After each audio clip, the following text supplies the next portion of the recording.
El Evangelio de Juan, capítulo 4. Juan, capítulo 4. Vamos a aprender algo hermoso esta mañana. Como pastor, gracias por escogerme como su pastor, hermanos. Gracias. Juan, capítulo 4, verso 13, dice: en el nombre del Padre, del Hijo y del Espíritu Santo. Y le dijo, respondió Jesús y le dijo: cualquiera que bebiere de esta agua volverá a tener sed. Voy a repetir, respondió Jesús y le dijo: cualquiera que bebiere de esta agua volverá a tener sed.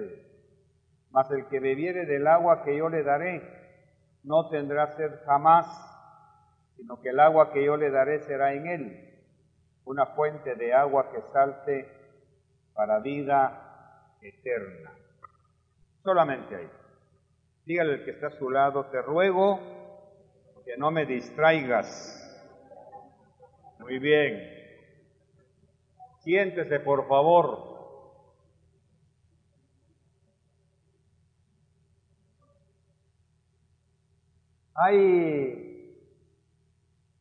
En estos tiempos vamos a ver gente corriendo de un lado a otro, buscando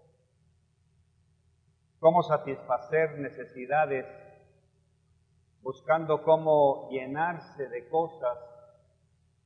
Acabamos de verlos en el Viernes Negro, cómo corrían de un lado para otro, consiguiendo muebles, aparatos que posiblemente nunca van a usar, buscando amoblados de sala que nunca van a utilizar, buscando quizá televisores que no van a poder ver. Irónicamente no le voy a hablar de la gente del mundo, porque lógicamente la gente que vive en el mundo, aún los que están en la iglesia, pertenecen a ese segmento de gente que están afanados tratando de llenar sus vacíos, porque lógicamente no han logrado entender cuál es la causa del por qué tanto afán para llenarse de cosas materiales, para llenarse de elementos que después de pasadas estas fechas ya no van a tener ningún valor. Al contrario, van a traer a sus vidas dolor, deudas y toda esa frustración que queda. Para poder entender esto, tenemos que irnos al Génesis, porque le voy a decir algo: quien gobierna el pasado, gobierna el presente. Diga conmigo: quien gobierna el pasado, gobierna el presente.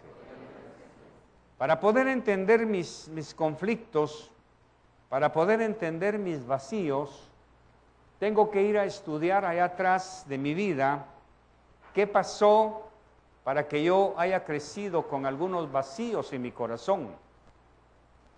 Y explicarme de esa manera qué me impulsa a llenarme de cosas materiales, de personas incluso, de rodearme de gente que aparentemente me va a llenar esos vacíos de mi alma. Quiero aclarar antes que no estoy hablando del conformismo. El conformismo es una condición paupérrima del alma humana que ya no lucha, no trabaja, no hace nada por alcanzar sus metas y sus sueños. Eso es ser un conformista. El conformista es aquel que se conforma a la situación que está viviendo y que ya no ejerce ninguna presión interna sobre él mismo para salir donde se encuentra. Es el antagonista del soñador. El conformismo antagoniza con el soñador, con el que tiene fe. El que tiene fe tiene un motor interno que lo impulsa a buscar una mejoría no solamente interna, sino física. Por ejemplo, un conformista es aquel que nació así y así se va a quedar. Nací pobre y pobre voy a morir. Nací feo y feo voy a morir. Nací miserable, miserable voy a morir. Nací en un hogar de alcohólicos y yo también voy a vivir así. Ese es un conformista. El antagonista es aquel que dice, yo no tengo por qué repetir las cosas que hicieron en mi casa. No tengo por qué vivir miserablemente. No tengo por qué vivir en el medio ambiente donde crecieron mis ancestros. Lo lamento. Yo no nací para esto. Eso fue lo que encontró el hijo pródigo. Cuando se encontró con los puercos buscando algo que necesitaba, se dio cuenta, aquí no voy a encontrar lo que necesito. Aquí no voy a lograr desarrollar mi potencial. Aquí no voy a lograr alcanzar mis metas. Tengo que regresar a mi génesis. Y empezó a hacer un análisis transaccional de lo que había perdido. Y llegó a la conclusión, necesito regresar a la casa de mi padre. Necesito ir de donde nunca debía haber salido, bajo la cobertura, la bendición y el cuidado de mi padre. Y esa historia me lleva a mí a estudiar un poquito más el nivel de los misterios de la palabra. Porque muchas veces les he dicho, la palabra tiene 4 niveles. El nivel simple es el de la tinta. El nivel de las insinuaciones, ¿qué significa lo que me está hablando de esta palabra? El nivel de la interpretación, ¿cómo puedo interpretarlo para enriquecer mi vida? Y el nivel sod, que es el nivel de los misterios. ¿Qué misterio hay aquí? Y entonces, de eso les quiero compartir. Como su pastor tengo la obligación de estudiar, de adentrarme en estas cosas para poderle enseñar lo que usted debe aprender. Antes quiero mostrarles un pequeño secreto. Antiguamente en el pueblo de Israel, y como la Biblia fue escrita para Israel, nosotros tenemos que ubicarnos en ese contexto. Antiguamente en Israel muy poca gente sabía leer y escribir, muy poca gente. Solamente algunos privilegiados, como la casta sacerdotal, como las tribus que habían sido diseñadas por Dios para estudiar la Torá, para estudiar la palabra. Era un grupo muy selecto que sabían leer. Y eran los encargados de leer la ley al pueblo. Por eso usted va a encontrar, cuando lee los evangelios, que el Señor tuvo problemas con algunos grupos religiosos de su tiempo, que eran pertenecientes a la élite, porque conocían la palabra. El resto del vulgo no, el resto del pueblo no sabía leer. Así que se dejaban guiar por lo que los demás les decían que decía ahí. Y ahí hay un misterio para nosotros en el siglo XXI.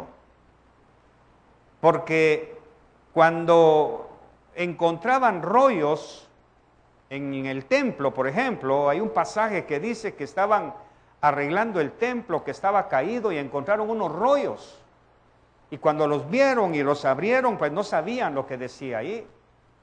Y entonces van con el sacerdote y le dicen, mira, encontramos esto, ¿qué es esto? Y el sacerdote lo abre y dice, esta es la palabra de Dios. Esta es la Torá. Y entonces van con el rey y le dicen, rey, unos muchachos albañiles encontraron esto en el templo. Y ahora resulta que el rey tampoco sabe leer. Y le dice al sacerdote, léemelo. Y el sacerdote empieza a leer y empieza a leer la porción en donde la palabra empieza a compungir al rey. Ahí tengo la cita, pero es un mensaje que le voy a dar después. Y el rey empieza a sentir ese dolor por lo que dice ahí. que él mismo como rey ha dejado de hacer, y dice que rasgó sus vestiduras, se echó cilicio, se jaló el pelo, la barba de dolor, como señal de luto, y le dijo al sacerdote: reúne a la gente y le lees eso, para que sepan en qué hemos ofendido a nuestro Dios. Entonces, ¿qué tiene que ver esto con nosotros, los que estamos viviendo en una era tecnológica, de iPad, de iPhones y de todos los adelantos? Tiene mucho que ver. Me remonté cuando estudié esto esta semana, cuando el martes el hermano Armando predicó un mensaje muy precioso sobre las armaduras de Goliat. ¿Se recuerdan? Quien estuvo sabe de qué estoy hablando. Lamentablemente el martes muchos de ustedes no vienen por sus propias razones, pero se pierden perlas. Y entonces cuando estaba estudiando eso me di cuenta que yo tampoco sé leer. Y le dije: Señor, o sea que eso es una figura de nuestro tiempo. Porque Armando leyó un pasaje en donde él pudo interpretar para mí lo que significaba la lanza, la espada y la jabalina. ¿Se da cuenta? Aparentemente yo ya lo había leído, pero no vi lo que decía ahí. Exactamente como el albañil que encontró el rollo y vio un montón de letras. ¿Qué dice aquí? No lo sé leer. Y esto es un golpe a la soberbia evangélica de aquellos que creen que ya todo lo saben y que no necesitan venir a la iglesia para que les lean la Escritura. Esto es un golpe a la soberbia y al orgullo de los que dicen: no, yo ya lo sé. No, Señor, usted no sabe leer lo que otro sí puede leer. Anoche estuve en una congregación y compartía con los pastores de esto. Les decía, lamentablemente muchos pastores le han enseñado a su pueblo a ser arrogantes, de que no se sientan para que otro les lea lo que dice la palabra. El martes estaba yo ahí gozándome como el sacerdote de ese tiempo, el sacerdote nombrado para el martes, me estaba leyendo a mí como el vulgo del pueblo que no sabía leer, y me asombré cómo Dios le dijo a este sacerdote que me leyera su palabra. Esto me dice, iglesia querida de Visión de Fe, que necesitamos ser muy cuidadosos con nuestra conducta. Esto significa que usted tiene que tener mucho cuidado de cómo valora la palabra. ¿Por qué no crecemos en el conocimiento de Dios? ¿Por qué no vamos a otro nivel? Sencillamente porque nosotros creemos que con poner los ojos en lo blanco y negro ya leímos. No hemos leído. Estamos exactamente igual como el pueblo de Israel. Necesitamos a alguien que nos lea la palabra.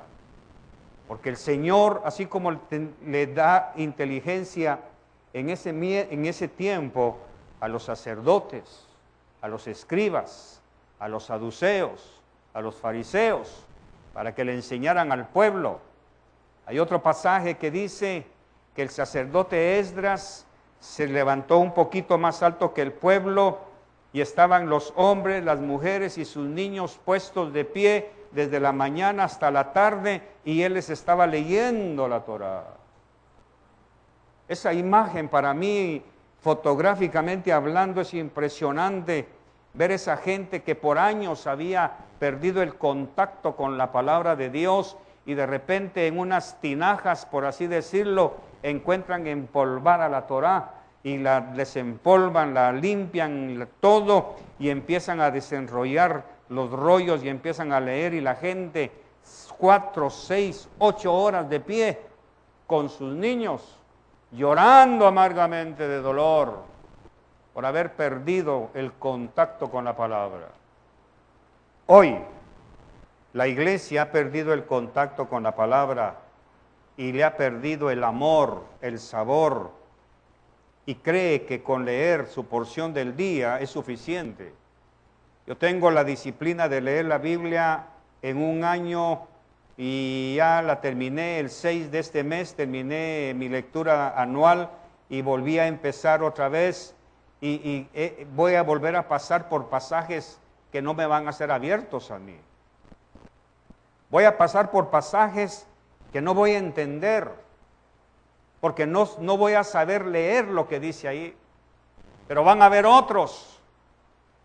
Diga conmigo, van a haber otros. Ahí está el secreto. Ahí está el secreto. Ese es el sol, el nivel del misterio. ¿Qué significa que esa gente no sabía leer? Es un mensaje para nosotros que no sabemos leer.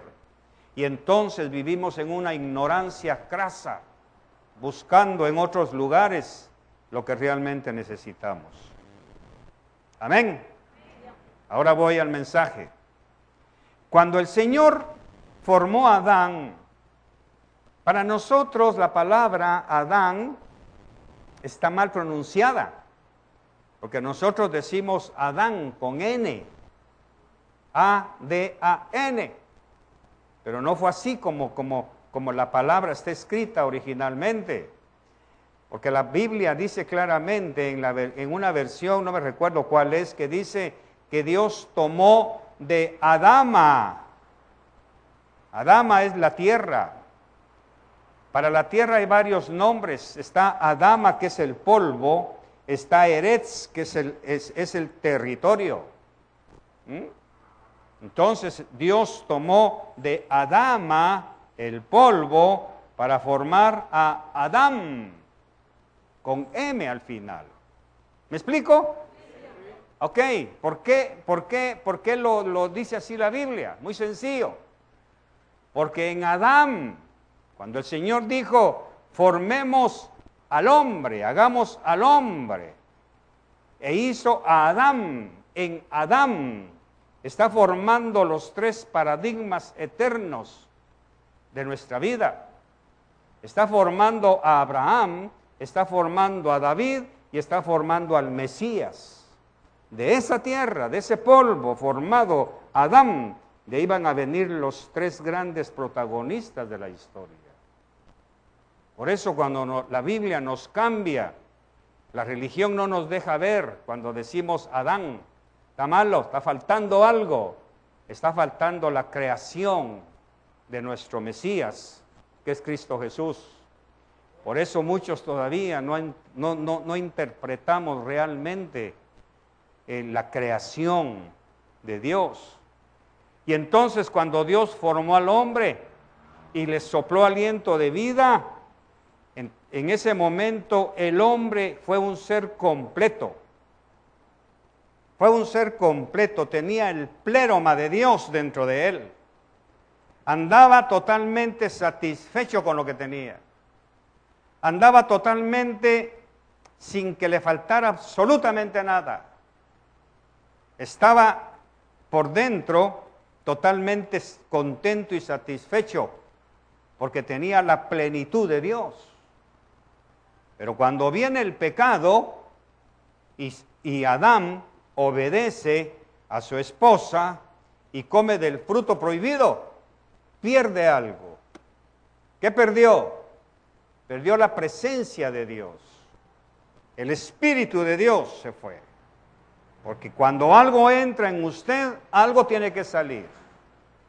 Lo que le estoy enseñando le está sacando ignorancia a los que están despiertos y a los que están poniendo atención. Los que no van a seguir exactamente igual como vinieron. Por eso es que venir a la iglesia a escuchar la palabra, especialmente aquí donde no se le entretiene, usted debiera venir con una actitud a ver qué riqueza salgo hoy de aquí. A ver con qué riqueza me voy. Entonces, cuando este conocimiento entra, algo tiene que salir. De manera que cuando el pecado entró en Adán, algo salió. ¿Qué salió? La presencia. Y empezamos a ver el devenir del tiempo, el devenir de la historia, y a los pocos capítulos el hombre empieza a buscar cómo llenar ese vacío que quedó. Ahí tenemos a Noé, cuando sale del arca, sale con un vacío terrible. Al ver aquella desolación, aquella mortandad, aquel caos de gente muerta, cadáveres de mujeres, de hombres, de niños. El hombre se desespera y tiene un vacío ahí adentro. Y sabemos lo que pasó. Sembró una viña para tomar vino. Luego el hombre sigue caminando, sigue formando las razas humanas y llegamos a la llanura de Sinar, donde la gente, tratando de llenar un vacío que tienen, empieza a construir una ciudad. Antes de eso quiero preguntar, cuando yo menciono Babel, ¿qué te viene a la mente? ¿Qué le viene a la mente? Una torre. Eso es lo primero que nos viene a la mente, porque nosotros religiosamente hablando hemos conceptualizado Babel como sinónimo de torre, pero Babel no era una torre, era una ciudad. Esta gente, con sus vacíos internos, estaban buscando cómo llenar esos vacíos. ¿Y qué es lo que dicen? Este es otro mensaje que les voy a predicar después, pero se lo voy a adelantar, porque quiero compartir con ustedes todo lo que pueda. Y entonces dice que esta gente llegaron al valle de Sinar y empezaron a reunirse y dijeron, construyámonos una ciudad en donde pongamos una torre. Ve, lo importante no era la torre, lo importante era la ciudad. Y siguen diciendo, y hagámonos un nombre. Ahí está el vacío, tratando de llenar su vacío para llegar a ser conocidos mundialmente. Y que todos tengamos una sola lengua. Ahí está otro vacío. Ellos querían ser los omnímodas del mundo. Ellos querían que todo el mundo de aquel tiempo hablara su idioma, viviera en su ciudad. Y ahora sí, construyen la torre. ¿Cuál era el propósito de construir la torre? Sencillamente, llegar al cielo, a las nubes. Pero antes quiero preguntarle, ¿de dónde viene esta gente? ¿De dónde salió? ¿Crecieron así por ósmosis o vienen el resultado de algo? ¿De dónde vienen? ¿De dónde? De Noé. Vienen del diluvio. Y entonces ellos habían visto que había que hacer algo. Aunque Dios había dicho que no iba a volver a ver el diluvio en la tierra y que por eso ponía su arco, ellos no le creyeron a Dios. Y entonces dijeron, vamos a controlar el clima, vámonos a las nubes y estando allá, vamos a colocar a nuestro Dios para que nuestro Dios controle los elementos. El problema no era la torre, el problema era la intención que ellos tenían al construir la torre. Ahí tenemos otro misterio. Aquí frente a mí tengo gente que construye sus torres y que en la cúspide de sus torres ponen sus dioses para hacerse un nombre.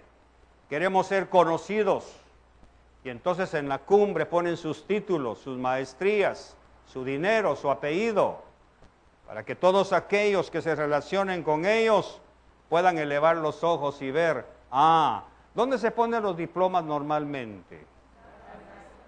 ¿En el piso o en la orilla del baño o en alto? Hagámonos un nombre. ¿Te das cuenta? El deseo de llenar esos vacíos. ¿Dónde se ponen las fotos elegantes de la familia? Ahí arriba. Qué bonito. Entra la gente a la sala y empieza a ver el nombre que nos hemos hecho. ¿Te das cuenta? Tenemos esa misma inclinación, porque dentro de nosotros hay dos inclinaciones, inclinación al bien e inclinación al mal. Así que esta gente que construye esa ciudad y ahí pone su torre, el Señor se da cuenta y dice, visitó, ¿qué están haciendo estas gentes? Y ellos lo que estaban haciendo, estaban afrentando a Dios, tratando de controlar el clima, quitándole la soberanía al Señor. Aparte de eso, le habían negado a Dios la credibilidad de que él había dicho, no volveré a ahogar la tierra en agua. Y entonces los dispersó, les confundió las lenguas.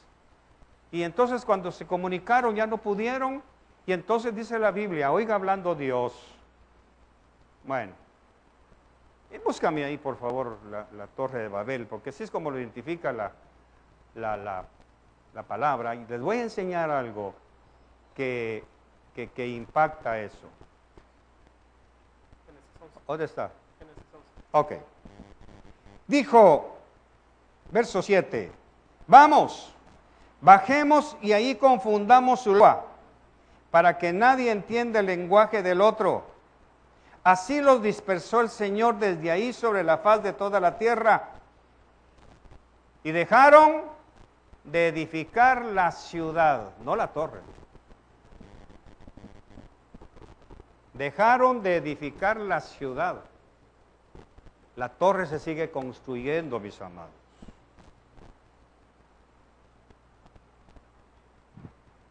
Ellos, cuando confundieron sus lenguas, dejaron de edificar la ciudad, pero la torre ya estaba aquí.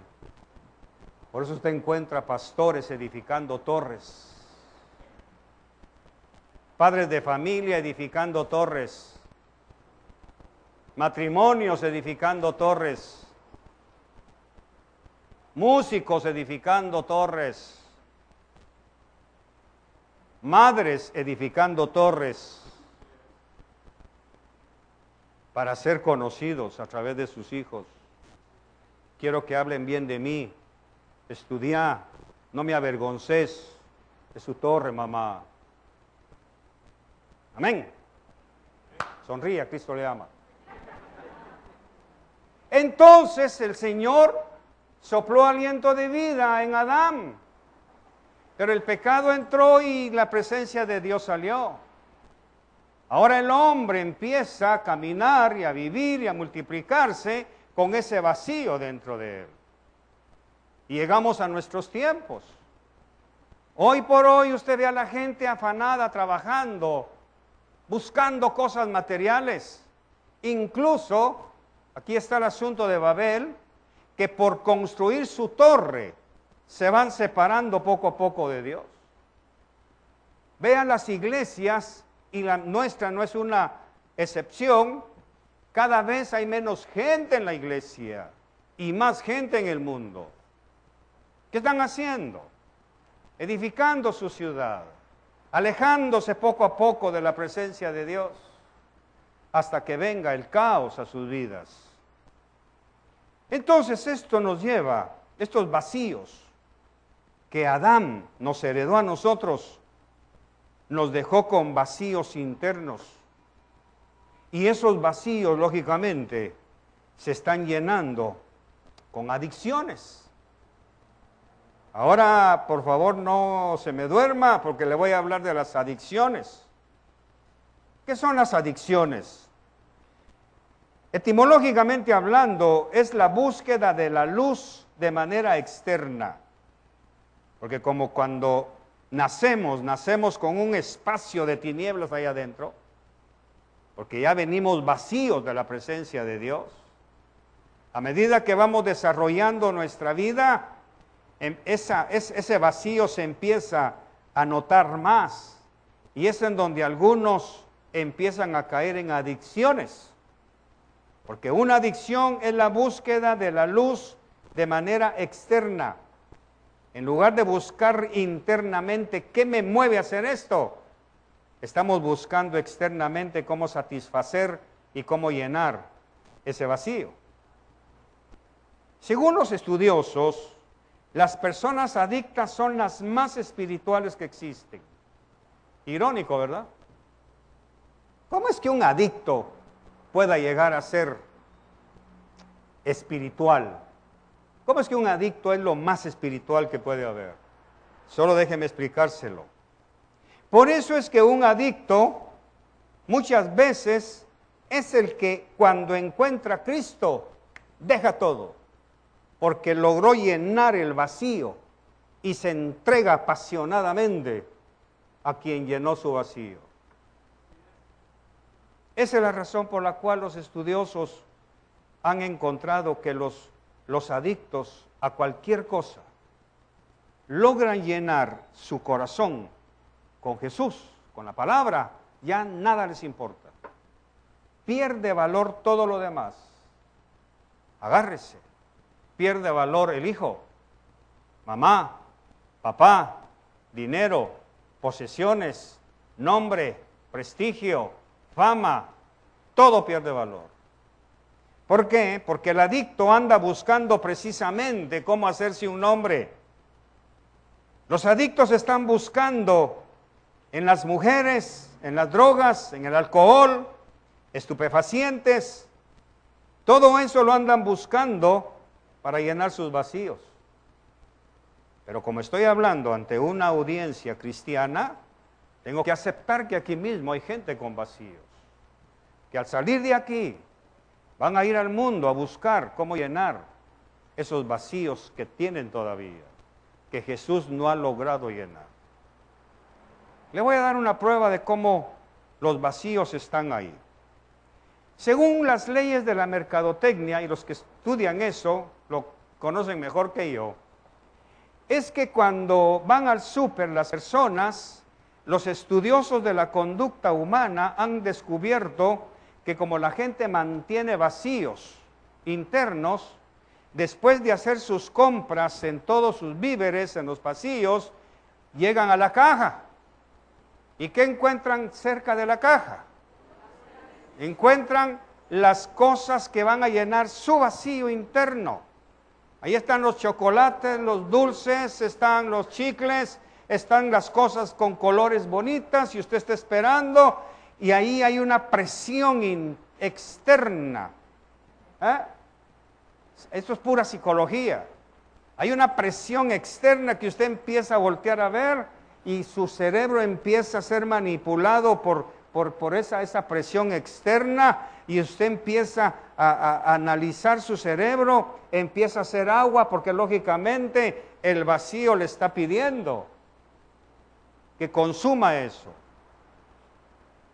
Claro, el supermercado lo que quiere es exprimirle hasta el último centavo, que antes de llegar a la caja usted se gaste lo último que le queda. Por eso mira el precio, 25 centavos lo pone en la faja, todavía le alcanza para pagar. Pero muy bien, se come el chocolate, se come la barra, y aquí viene el problema, que como usted buscó luz interna, después de comerse el chocolate, ¿qué queda? Culpa. Queda culpa. ¿Para qué me lo comí? No solo estoy gorda, y ahora aquí. Porque usted trató de llenar un vacío con algo externo, y eso externo le provoca culpa. ¿Se da cuenta cómo nos manipulan los espectros espirituales? No necesito ser un gran teólogo para hablarle de estas cosas. Ahora, ¿qué pasa? Está comprobado que un chocolate suple 20 besos en la boca de una mujer. Ese deleite que hay. Entonces, si esta mujer es adicta a los chocolates, ¿qué es lo que realmente necesita? Ir a Cantares y decirle, si él me besara con besos de su boca. No estoy hablando del esposo, estoy hablando de los besos que la palabra puede darle. Y cuando una mujer está plenamente satisfecha de su relación íntima con Dios, no hay chocolate que le gaste un centavo. No por no engordar, sino porque está plenamente satisfecha del amor de Dios. Por eso hay mujeres que destruyen, dice la Biblia, destruyen su casa porque quieren que el hombre les llene sus vacíos. Y no se da cuenta que el hombre también tiene vacíos. A menos que Cristo sea el tercer doblez de esa relación. Por eso es que muchos al salir de aquí más tarde, a la tarde, van a empezar ya que cobraron su aguinaldo, que en lugar de guardar su ejercicio de fe, en lugar de guardar su diezmo, en lugar de guardar sus primicias, ya lo tienen comprometido, ya tienen su lista, un par de tenis, bueno, tengo 10, pero un 11avo no me hace daño, aquí que allá, y empiezan a llenar sus vacíos. Ah, muy bien. Vamos a ir a un viaje de bodas a Europa, aquí que allá, pero ¿cómo regresamos? Vacíos. Y regresamos vacíos, frustrados, amargados, enojados. Pero si acaban de venir de París, pues sí, pues que eso no me llenó. Porque el hombre no fue hecho para llenarse de viajes. Adán, cuando Dios le sopló, no le sopló vacaciones, le sopló su presencia. Y cuando el hombre pierde eso, inmediatamente busca cómo llenar lo que le hace falta. Hay hombres adictos al estudio. Sin temor le digo yo, rondo más o menos por ahí. Estoy estudiando, leyendo esto, que aquí, que allá, que un diplomado, que otra maestría, y me encontré con esto. Le digo, Señor, yo estoy en esta condición. Mi esposa tiene razón. ¿Qué tanto estudias, Carlitos? Porque hay un hambre. Ahora bien, ¿qué vacío tengo en mi corazón? Entonces me tuve que ir a Génesis. 9 hermanos, 5 hombres, 4 mujeres, 5 mujeres, 4 hombres, trabajar para ellos. Durante 40 años mi sueldo era totalmente para mantener mi casa. Entonces se quedaron vacíos dentro de mí.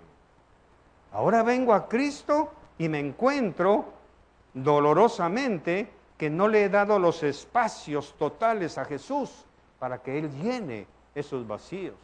Y entonces estoy tratando de llenarme con el conocimiento, con esas cosas, para que según yo, estar totalmente satisfecho. Pero entonces estoy ofendiendo a Dios. Ahora dígame usted como un hombre, y no quiero echarme flores, pero un hombre que dice que ama totalmente a Dios, que estoy rendido a sus pies, que puede contar conmigo para lo que quiera, todavía descubro que tengo vacíos paternos en mi interior. La pregunta entonces, si el sacerdote está así, ¿cómo están las ovejas? Entonces me sirve conocer mi condición. Por eso le hice decir la confesión, quien gobierna el pasado, gobierna el presente. Para poder saber cuál es mi presente, por qué estoy así, tengo que irme a mi pasado. Y entonces el presente se soluciona, porque empiezo a trabajar en esa situación.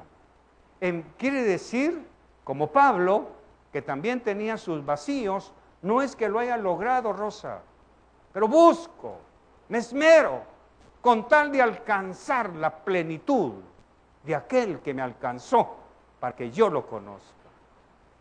¿Se da cuenta que me voy a morir estudiando entonces? Pero vamos a suponer que eso es bueno. Pero ¿qué tal con los que se van a morir viendo pornografía? ¿Qué tal con los que se van a morir viendo telenovelas?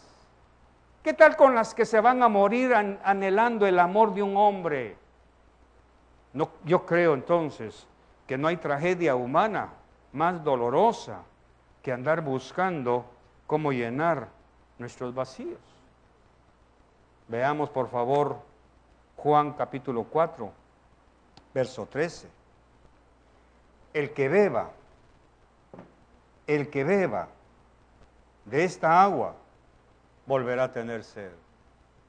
Entonces, ¿por qué es que nos mantenemos con sed, mi querida iglesia? ¿Por qué nos mantenemos con sed?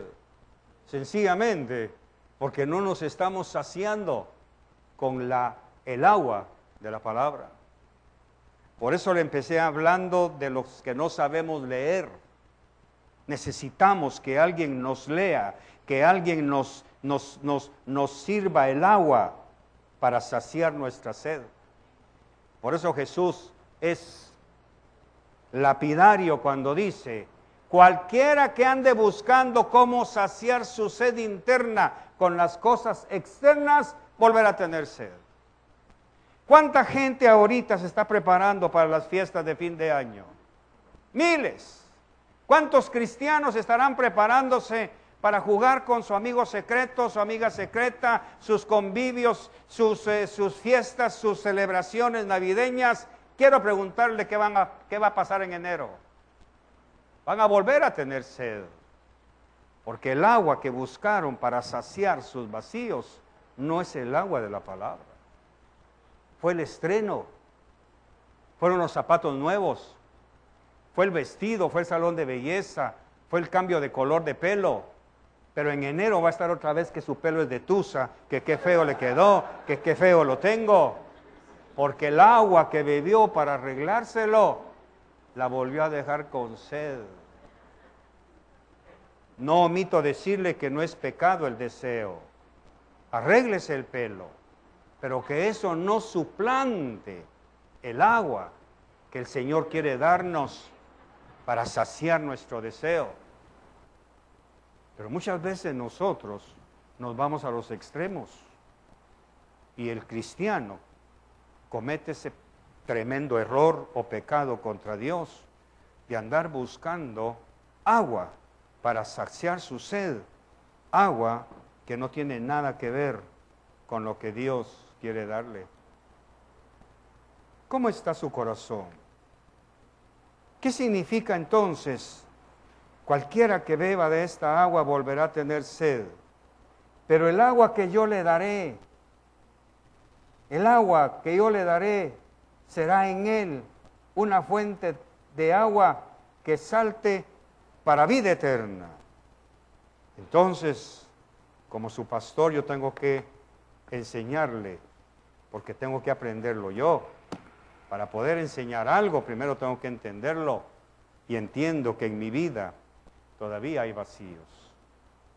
He superado muchos, pero si esos me apartan, estorban mi vida, y no estoy hablando de pecados, estoy hablando de cosas cotidianas. Pero ¿qué de aquellos que dejan de comprar pan? Por eso dice el profeta en algún lugar, ¿por qué gastas tu dinero en lo que no es leche y pan? ¿Por qué lo estás gastando en otras cosas? Sencillamente porque tienes vacíos que necesitas satisfacer. Tienes vacíos que desde tu niñez has venido arrastrando a causa de tus condiciones, a veces de estrechez económica, de pobreza. La muerte de un padre, mi querido hermano, te puede dejar con un vacío terrible en tu corazón, que lo vas a andar buscando en otros lados. El abandono de un esposo te va a dejar un vacío terrible en tu corazón, hermana, y vas a andar buscando cómo llenar ese vacío. El abandono de una madre a un hijo lo va a dejar con un vacío terrible que va a andar buscando en otros lugares, estando Jesús diciéndole, yo quiero darte del agua, yo quiero darte del agua. Cuando uno logra llegar a ese nivel de ese misterio y descubrir, sí Señor, tienes razón, he estado buscando en el pozo equivocado, te ruego que llenes mi corazón y mis necesidades más sencillas para que yo pueda estar realmente realizado pletóricamente. ¿Dónde empezó todo? Génesis. Cuando algo entra en su corazón, algo sale. Cuando el amor completo del Señor inunda todo su corazón, la oscuridad tiene que salir. La dependencia tiene que salir. Por eso todos sabemos que ahora se han acuñado frases para explicar la psicodependencia. Gente que no puede vivir sin drogas. Gente que no puede vivir sin pastillas. Y los mismos médicos han descubierto que si le siguen dando pastillas químicas, van a matar a ese paciente. Entonces han descubierto darle los placebos, que son pastillas de bicarbonato pintaditas de rosado, de verde y azul, porque eso les hace creer que esa pastilla le está calmando el dolor. El médico no puede decirle: usted lo que tiene, señora, es un vacío de hijos. Por eso a Jesús, cuando lo fue a buscar la mamá y le dijeron: Jesús, te busca tu madre y tus hermanos, Jesús estaba tan lleno del amor del Padre que le dijo: ¿quién es mi madre y mis hermanos? Son estos que hacen la voluntad de mi Padre. Y quien no deje padre, madre, casa, esto y lo otro, no es digno de mí. ¡Qué ingrato! No, Jesús está diciendo: si tú me permites, Nora, llenar totalmente tu corazón, ya no tienes que exprimir a tu esposo para que te supla. Yo seré tu proveedor. Yo seré tu sustentador. Pero hay mujeres que a través de sus celos destruyen al hombre. Hay hombres que a través de su indiferencia destruyen a la mujer. Hay hombres que necesitan llenar su vacío con un machismo destructivo. Hay hombres que necesitan llenar sus vacíos con alcohol, con violencia, con orgullo, con prepotencia. Y de eso se trata este mensaje. Por eso, mis amadas hermanas, cuando usted tenga la tentación de comprarse un bombón, la tentación no es el pecado. Comérselo no es el pecado. El pecado es por qué se lo está comiendo. ¿Ve? Lo voy a repetir. Cuando usted vea un bombón de esos que están bien fotografiados y se le hace agua a la boca, piense: ¿por qué me lo voy a comer? ¿Para satisfacer un vacío o porque es un privilegio que Dios me da de disfrutar algo que Él sembró en la tierra para mi deleite? Entonces usted va a tener una caja de chocolates, ¿sí? Y esa caja de chocolates le van a tardar un mes.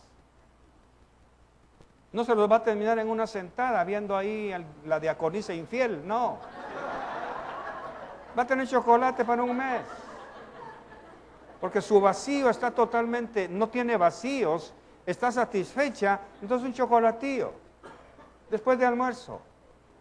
Un manjar, un crème brûlée, pues, que no se convierta en vicio, que eso no sea mi satisfacción, que sea mi gusto. Por eso cuando vaya al súper y vea esas cosas, no se sienta condenada. Siéntase condenada si usted dice: esto es lo que quería. No, Él me quería a mí, yo a Él no, yo tengo a Jesús. ¿Se da cuenta? Porque cuando nosotros llegamos a ese nivel de crecimiento, estamos empezando a caminar en un sendero totalmente diferente. Si ya tengo 20 corbatas, ¿para qué quiero una más? Si ya tengo 8 o 9 camisas, si solo un cuerpo tengo, ¿para qué quiero más? Si ya tengo 3, 4 pares de zapatos, ¿para qué quiero uno más? Entre esa montaña de zapatos, ¿por qué? Porque ese par le llena un vacío aquí adentro. Y cuidado quién se lo toca. Y precisamente, se lo demuestro, don Fernando va a ir a trabajar y doña Ceci ya le arregló toda la ropa, pero él quiere la camisa que no planchó. Y él no sabe que doña Ceci, como ya la vio rala, la usó para limpiar cosas viejas, y esa precisamente es que me acuerdo de mi camisa tal. Y ahora doña Ceci, ¿cómo le dice? Que la agarró para trapear. Porque esa camisa, cuando la compró hace 2 años, la compró para llenar un vacío. Y ese vacío está ahí. Y hoy lo quiero llenar con esa camisa. Y entonces viene doña Ceci, que no sabía este misterio, dice: Satanás, te reprendo. ¿Por qué le recordaste de eso? No fue Satanás, fue el vacío. Fue el vacío. Sencillo. Un ejemplo más claro y termino. Hoy vamos a ir a almorzar temprano. Amén. Gracias, dice. Ya voy a hermana, gracias, dice. Muy bien. Tráigame, por favor, figuradamente hablando, un Tupperware con unos platanitos en gloria. ¿Sí? Muy bien. Me lo trae el domingo, pasa lunes, me ve entrar, pasa martes, me mira entrar, miércoles, jueves, viernes, sábado y domingo, no le vuelvo a llevar nada al pastor. ¿Por qué? No me devolvió mi Tupperware. Porque ese Tupperware usted lo compró en Dollar City para llenar un vacío. Tiene 50 Tupperware. Tiene 60 trastos que no usa. Pero ¿cuál le hace falta? Ese. Cuando si usted está llena de Cristo, diría, bueno, uno más, uno menos, no hay problema. Ven, voy a comprar otro. Pero no. Ve a entrar al pastor. ¿No viste si me trajo mi...? No. Va al diaconado. Hermana, el pastor no me ha traído mi trasto. No. No le vuelvo a traer nada. Me equivoco. Y eso que no soy mujer. Pero tengo una que sí conozco. ¿Qué estamos haciendo? ¿De qué estoy hablando? De los vacíos que hay dentro de nosotros. Por eso cuando una madre tiene un hijo para llenar un vacío, lo va a destruir. Va a hacer que ese hijo se convierta en su Dios. Levanta su torre y hasta arriba ponen el ídolo que es su hijo. Y quieren que todo el mundo lo admire, porque eso es lo que le da valor a ella. ¿Ve? Cuando un hombre levanta una empresa, un trabajo, y quiere que todo el mundo lo admire, levanta su torre y hasta ahí arriba pone el nombre de su empresa, para que todos lo asocien con eso y sentirse él. Hagámonos un nombre y edifiquemos una torre por los vacíos que esta gente traía, por la pérdida de la presencia de Dios. Así que no hay nieto, hijo, ni yerna, ni como se llame, que llene tu corazón si estás llena de Jesús. No es que seas desamorada, no es que seas desamorada. Sencillamente, eso no me hace feliz. Me hace feliz mi Señor, mi Rey y mi Dios. Todo lo demás, gracias, pero puedo vivir sin eso. Amén. Entonces la pregunta del millón. ¿Habrá alguien aquí frente a mí que todavía tenga algún vacío? Por no hablar de vacíos. Ahora explíquese qué anda buscando usted en las vitrinas. ¿Qué anda buscando en las amistades? ¿Qué anda buscando cuando se enoja y no le saludan? Cuando no le responden el saludo. ¿Qué anda buscando cuando el pastor cumple años, usted se esmeró en darle un regalo, pasó el suyo y el pastor ni se enteró? Y todavía le dice que el Señor lo bendiga, hermana. ¿No se acuerda que hoy día, pastor? Pues para mí que es domingo. No, pero ¿qué pasó ese día? Bueno, pues si es el 4 de julio, la independencia de Estados Unidos. No, pastor, le voy a dar más pistas, no me las dé, no me voy a acordar. Amén. Porque si su corazón está lleno de esto, no hay nada que le haga falta. No hay nada que le haga falta. Ahora usted va a entender por qué Jesús dijo, el que no deje esto, esto y esto y esto, no es digno de mí. Por eso el hijo, el joven rico, ¿de qué estaba vacío? Vamos a ver, estaba vacío de dinero. Cuando Jesús le dijo, vende lo que tienes y dáselo, no, Señor, lo lamento, no puedo si el dinero me da seguridad. El dinero es mi muleta, el dinero es mi cuña, el dinero es mi Dios ahí arriba.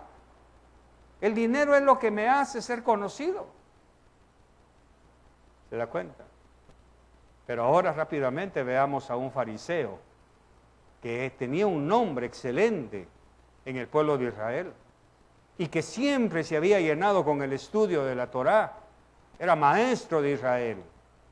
Pero una noche visita a Jesús y le hace preguntas teológicas de alto nivel y le habla del nuevo nacimiento.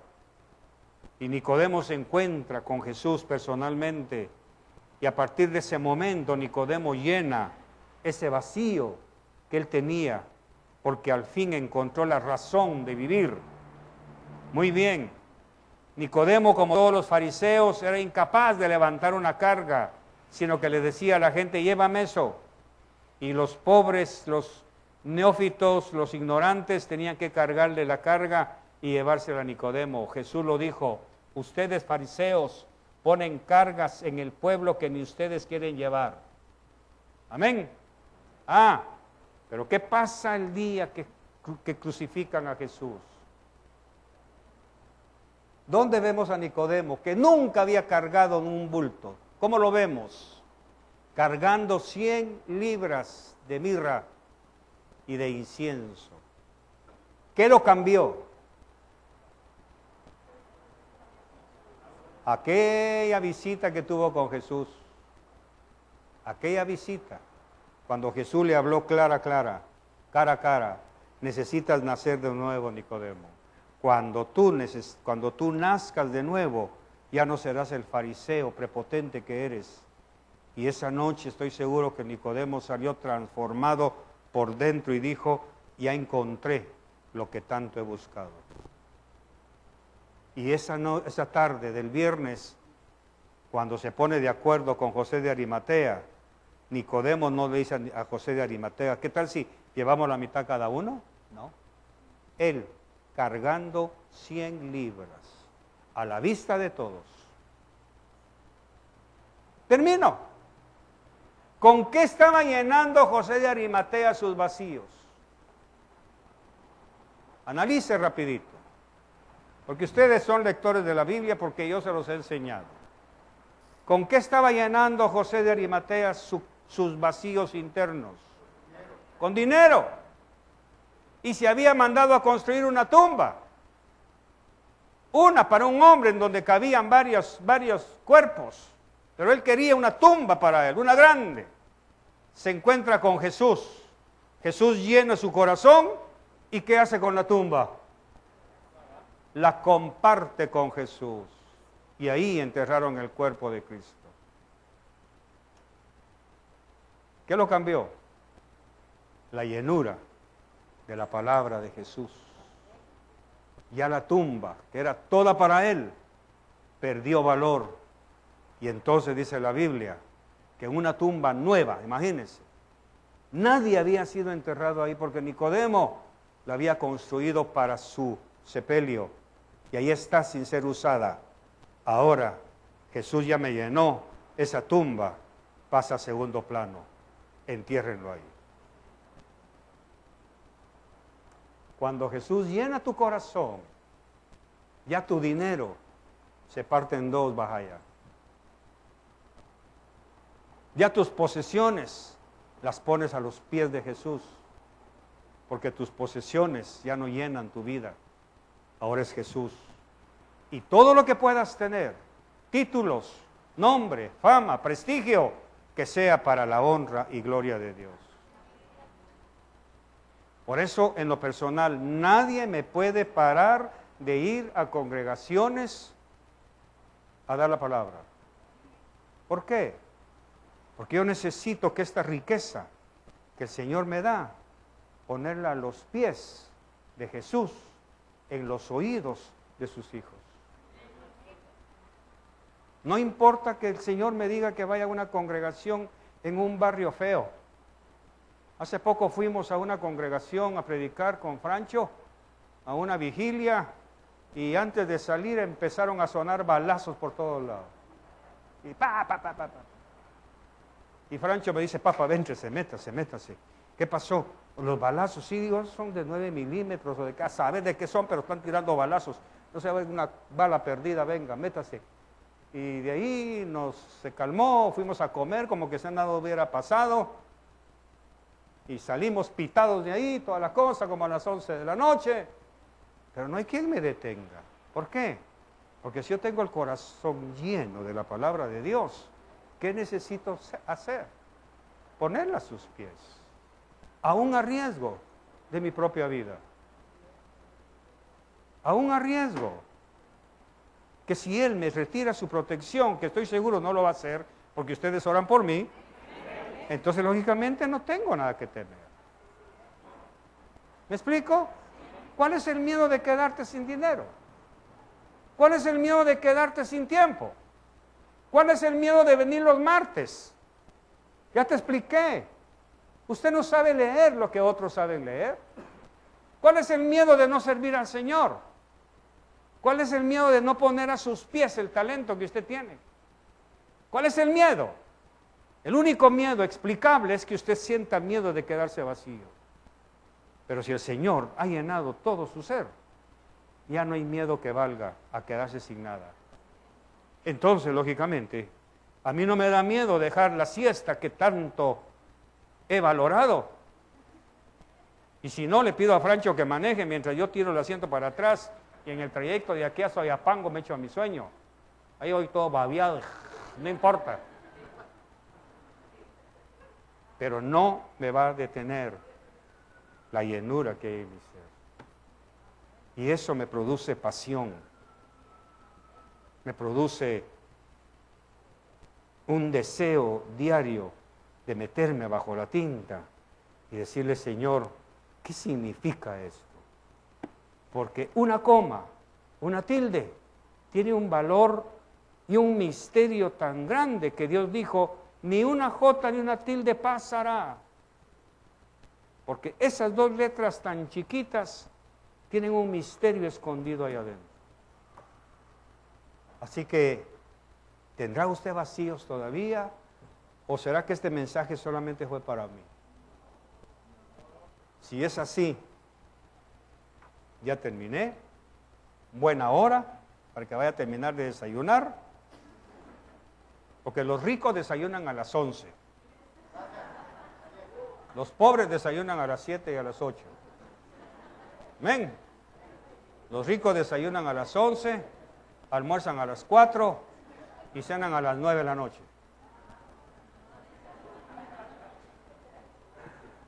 Amén. Así que ¿quién quiere venir y decirle, Señor, perdóname? He estado tratando de llenar vacíos, tomando agua, Señor, que no sacia mi sed.